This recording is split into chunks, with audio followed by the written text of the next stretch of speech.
नमस्कार, मैं रफी और आप देख रहे हैं डीएनए इंडिया।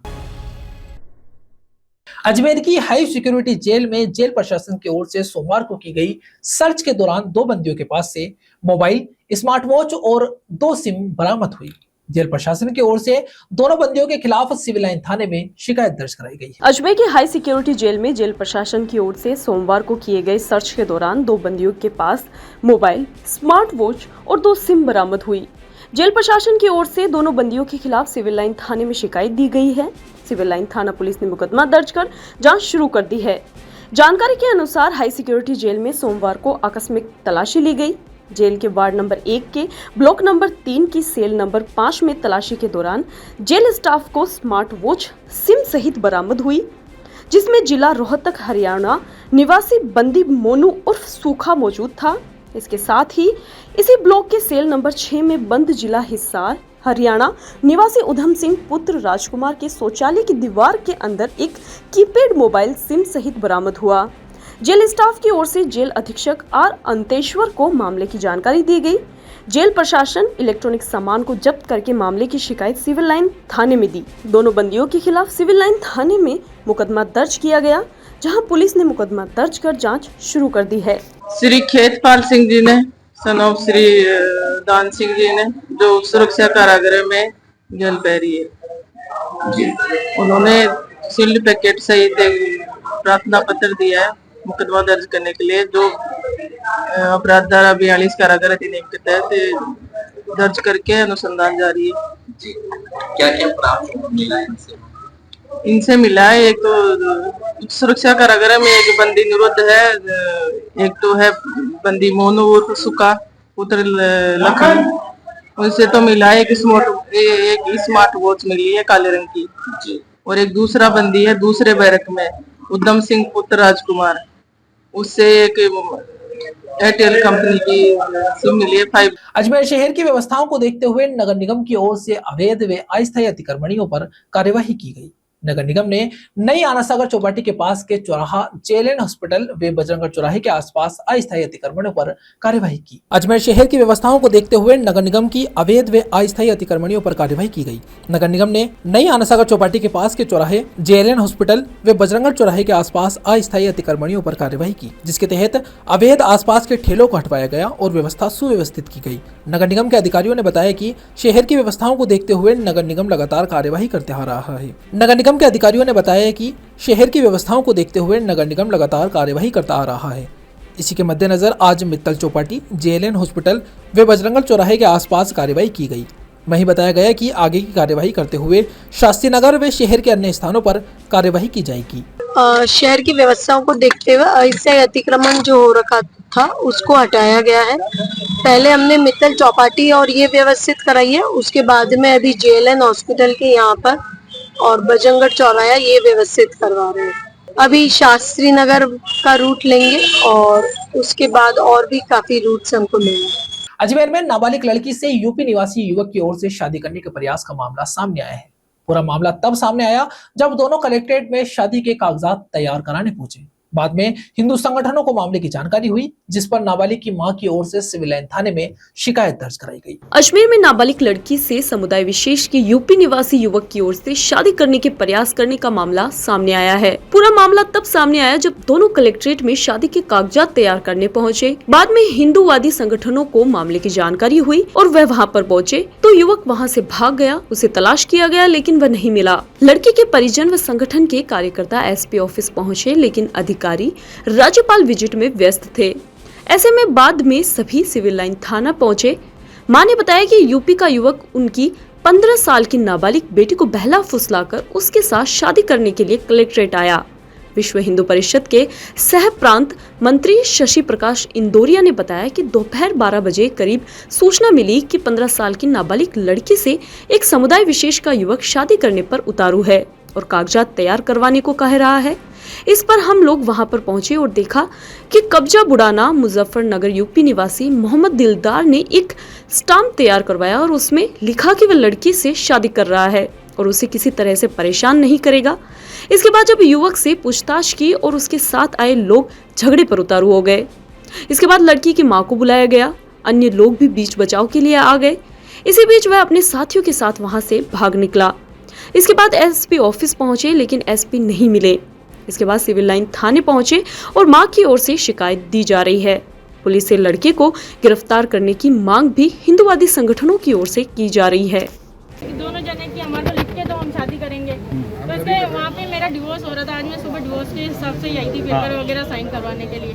फिर वहाँ पे हमारे से जबरदस्ती साइन, जो सहमति पत्र था उसमें साइन करवाया कि हमको लिख के दो, नहीं तो मैं आत्महत्या कर रही हूँ, ये कर रही हूँ, वो कर रही हूँ। वो लड़का भी मेरे साथ चला, उधर भी लिख के दो हमारे को। मैं वहाँ पे गई तो उस लड़के को ये सब वहाँ थे वहाँ पे, और वहाँ पे वो उस लड़के को वहाँ से वो तो भाग गया, ये भी इधर आ गई और उसको भगवा दिया, स्विच ऑफ कर दिया उसने फोन। लड़का कौन था? लड़का मोहम्मद, ये दिलदार है लड़का, रहने वाला? ये हैदराबाद साइड का। इनके घर जो पापा हैं ये सब ये भी सहमति दे रहे हैं कि हाँ करो करो करो। ये तो इसका बाप जिंद छुड़ा रहा है क्योंकि माँ से तो छुड़वा ली है, अब बेटी को भी निकालना चाहता है और दूसरी शादी करना चाहता है। तो इसकी माँ भी भाड़ में जाए, बेटी भी जाए और खुद दूसरी नई शादी करके एक लड़की की बच्ची की माँ को लेके आना चाहता है, वो शादी करना चाहता है। तो ये सब फ्री होना चाहता है इसका बाप सबसे। तो उसके लड़की की पिताजी करवा रहे हैं? हाँ, ये सब इन्हीं का ही काम है। आज यही कि हमारे को जो मेरा डिवोर्स था वहाँ पे, तो इन्होंने बोला कि हमारे को सहमति पत्र लिख के दो क्योंकि तुम लोग तो डिवोर्स ले रहे हो, तो हम भी शादी कर लेंगे, हमारे को डिवोर्स वो सहमति पत्र लिख के दो, जबरन हमारे से शादी करवा, भाई वो साइन करवा के कि हमारे को दो तो हम जाके शादी करें। अच्छा, अब और मैंने बोला मेरी बच्ची 13-14 साल की है, तो बोला कुछ नहीं, कोर्ट कर सकती है, जबरन वहाँ पे लेके आए। अजमेर को लव जिहाद का बड़ा केंद्र बनाते हुए नाबालिग बच्चों के साथ हरकतें निरंतर चलती जा रही है, वो बर्दाश्त के काबिल नहीं है। कभी विजयनगर में ब्लैकमेल कांड, तो कभी वैशाली नगर में, कभी पुष्कर में। आज भी 14 साल की सिंधी समाज की बच्ची और एक मुजफ्फरनगर का 28 साल का युवक और उसको बहला फुसला कर यहाँ पर लाता है और चुपचाप निकाह पढ़ने का प्रयास किया, जिस पर हम सब ने जो है जानकारी होने पर, और ये जो कलेक्ट्रेट में जो जितने भी हमारे यहाँ पर साथी बंधु डीड राइटर है, स्टाम्प वेंडर है, नोटरीज है, उनकी जागरूकता की वजह से आज एक बच्ची का जीवन बच पाया है। आज हम सब ने पुलिस अधीक्षक महोदय के यहाँ पहुँचकर शिकायत दर्ज करा रहे हैं कि इस प्रकार की घटनाएं क्या अजमेर में बार बार होती रहेंगी? क्या पुलिस प्रशासन इन पर सख्ती से कार्रवाई नहीं करेगा? इन सब प्रश्नों को लेकर आज हम यहाँ पर आए हैं। लेकिन दुर्भाग्य से अभी राज्यपाल महोदय का जो है दौरा अजमेर में होने से कोई भी पुलिस अधिकारी यहाँ पर अभी उपस्थित नहीं है। हम पुलिस थाना सिविल लाइन में बच्चे की मां के साथ जाकर और इस दुर्भाग्यपूर्ण घटना को होने से बचाने और इस पर कठोर कार्रवाई करने हेतु सिविल लाइन थाने जा रहे हैं। लड़का यहाँ से तुरंत भाग गया है। जब हमने उससे बातचीत करने के लिए उसको बुला रहे हैं तो भी वो नजदीक नहीं आ रहा है और बच्ची को उसने पूरी तरह से मिसगाइड करते हुए बहला फुसला रखा है उसको। ये 14 साल की नाबालिग बच्ची, जिसको ये मुजफ्फरनगर का रहने वाला मोहम्मद दिलदार, वो इससे आज यहाँ निकाह करने के लिए आया। हमें जानकारी हुई, हमने जब इस बच्ची से बात करी तो बच्ची की उम्र आधार कार्ड से 14 साल इंगित हो रही है। हमने उसकी माताजी को बुलाया, माताजी को कहा तो ये उसकी माताजी ने कहा मेरे को ये 3-4 दिन से परेशान कर रही है कि मेरे को इससे निकाह करना है। उसके कागज़ भी आज इन्होंने तैयार करे हैं। जब हम यहाँ आए और कुछ लोग इकट्ठे हुए तो वो लड़का उस लड़की को छोड़कर भाग गया। ये दुर्भाग्य की बात है कि ये 14 साल की नाबालिग बच्ची, जिनको झूठे प्रेम प्रसंग में ये मुजफ्फरनगर उत्तर प्रदेश का रहने वाला मोहम्मद दिलदार, वो यहाँ के इसको झूठे प्रेम प्रसंग में फंसा रहा है और उसके साथ जब ये समाज इकट्ठा हुआ तो वो उसको छोड़कर भाग गया।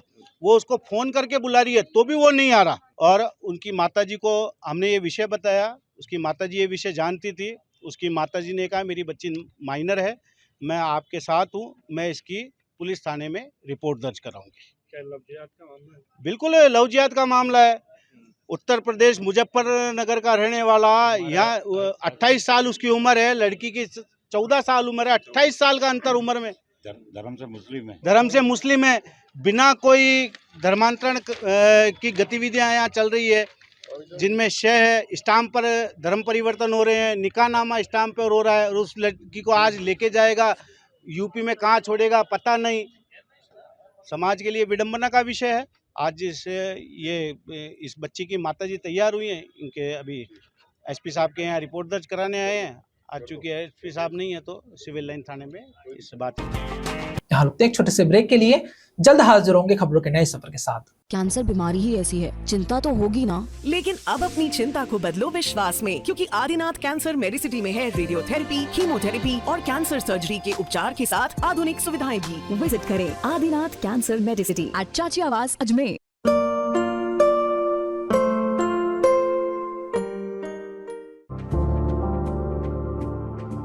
Excited? Holidays will be very boring for me.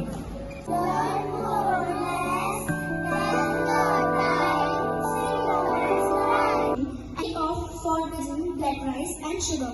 This black rice has a very unique flavor.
Nasirabad SDM Devilal Yadav ने वृद्ध माता पिता को न्याय देते हुए 6,000 रुपए मासिक भरण पोषण दिए जाने के आदेश पारित किए। दरअसल वृद्ध दंपति के दोनों पुत्रों ने भरण पोषण के लिए इनकार कर दिया था, जिसके बाद वृद्ध दंपति ने न्यायालय की शरण ली और एसडीएम देवीलाल यादव ने उन्हें न्याय देते हुए 6,000 रुपए मासिक भरण पोषण राशि अदा किए जाने के आदेश पारित किए। नसीराबाद उप जिला मजिस्ट्रेट देवीलाल यादव ने वृद्ध माता पिता को न्याय देते हुए 6,000 रुपए मासिक भरण पोषण दिए जाने के आदेश पारित किए। मामला नसीराबाद के तेली कुमार मोहल्ले का है, जिसमें वृद्ध दंपति के दो पुत्रों ने अपने माता पिता की भरण पोषण की जिम्मेदारी उठाने से इनकार कर दिया, जिसके चलते वृद्ध दंपति को न्यायालय की शरण लेनी पड़ी तथा उप जिला मजिस्ट्रेट देवीलाल यादव ने उन्हें न्याय देते हुए 6,000 मासिक भरण पोषण राशि अदा किए जाने के आदेश पारित किए। स्थानीय तेली कुम्हार मोहल्ला निवासी श्यामलाल प्रजापति तथा उनकी पत्नी सीता देवी ने अपने अधिवक्ता हेमंत कुमार प्रजापति के जरिए नसीराबाद उप जिला मजिस्ट्रेट न्यायालय में माता पिता और वरिष्ठ नागरिक भरण पोषण कल्याण अधिनियम के तहत एक प्रार्थना पत्र प्रस्तुत कर बताया कि उन्होंने अपने दो पुत्रों मनोज प्रजापति और सर्वेश्वर प्रजापति को काबिल बनाया और उनकी शादी भी की। शादी के बाद दोनों ही पुत्र वृद्ध माता पिता को छोड़कर बाहर कमाने चले गए और उनके भरण पोषण की जिम्मेदारी नहीं उठाई, जिस पर छोटे पुत्र सर्वेश ने वर्ष 2021 में 1700 रुपए मासिक भरण पोषण राशि माता पिता को देने का इकरारनामा सिटी थाना नसीराबाद में किया, लेकिन इकरारनामा किए जाने के बावजूद भी भरण पोषण राशि नहीं दी। जबकि श्यामलाल की बेटी की शादी के समय दोनों पुत्रों ने डरा धमकाकर मकान दुकान के कागजात पर हस्ताक्षर करवा लिए और दोनों वृद्ध माता पिता को प्रताड़ित किया जा रहा है, जिससे परेशान होकर पीड़ित माता पिता ने न्यायालय में गुहार लगाई है। मनोज और सर्वेश, मैंने उनको दोनों को मेरी बहन बेच के उनको पढ़ाया लिखाया और शादी के बाद वो दोनों छोड़ के चले गए। हमारे पास कोई कमाने खाने का साधन नहीं है, इसलिए मैंने कोर्ट में भरण पोषण का हेमंत प्रजापति वकील द्वारा फाइल लगवाई थी भरण पोषण की। इसके लिए एसडीएम साहब ने 6,000 रुपए बंधे महीने। ज्येष्ठ मास की पावन पूर्णिमा के उपलक्ष्य में पुष्कर सरोवर में विशेष स्नान होगा। वहीं शाम को जयपुर घाट पर श्री दिव्य महाआरती संघ की ओर से सरोवर की महाआरती की जाएगी। ज्येष्ठ माह की पावन पूर्णिमा के उपलक्ष्य में पुष्कर सरोवर में विशेष स्नान होगा। वहीं शाम को जयपुर घाट पर भी श्री दिव्य महाआरती संघ की ओर से सरोवर की महाआरती की जाएगी। संघ के संरक्षक सेवानिवृत्त न्यायाधीश अजय शर्मा ने बताया कि मंगलवार की शाम 6:30 बजे जयपुर घाट पर पंडित चंद्रशेखर गोड द्वारा आरती की जाएगी। इससे पहले पंडित कैलाशनाथ दातीज के आचार्यत्व में वैदिक मंत्रोच्चार के बीच सरोवर का पूजन एवं दुग्धाभिषेक किया जाएगा। बताया कि इस दौरान महाआरती संघ की ओर से अजमेर के सेवानिवृत्त संभागीय आयुक्त महेश चंद्र शर्मा का विदाई समारोह भी आयोजित किया जाएगा। वहीं दूसरी ओर पंडित कैलाशनाथ गोपीनाथ दादीश ने बताया कि ज्येष्ठ माह की पावन पूर्णिमा का सनातन संस्कृति में विशेष महत्व होता है। इस दिन पुष्कर सरोवर में स्नान करने, दान पुण्य करने से करोड़ों गुना अक्षय फल मिलता है। साथ ही स्वयं भगवान विष्णु प्रसन्न होता है, जिससे व्यक्ति का चहुर्मुखी विकास होता है। पूर्णिमा बुधवार 11 जून सन 2025 को ये सर्वश्रेष्ठ पूर्णिमा है और ऐसा वेदों शास्त्रों में और धर्म ग्रंथों में लिखा है कि इस पूर्णिमा को ब्रह्मा जैसे महान तीर्थ में, पुष्कर जैसे महान तीर्थ में स्नान करने से, दान पुण्य करने से करोड़ों गुना अक्षय गुना फल मिलता है। और ये ज्येष्ठ मास की जो पूर्णिमा है, इस दिन कबीर जयंती भी है और इस दिन पूर्णिमा के स्नान का और दान पुण्य करने से। खबरों के सफर में अभी सिर्फ इतना ही, फिर हाजिर होंगे खबरों के नए सफर के साथ। तब तक के लिए दीजिए इजाजत। नमस्कार।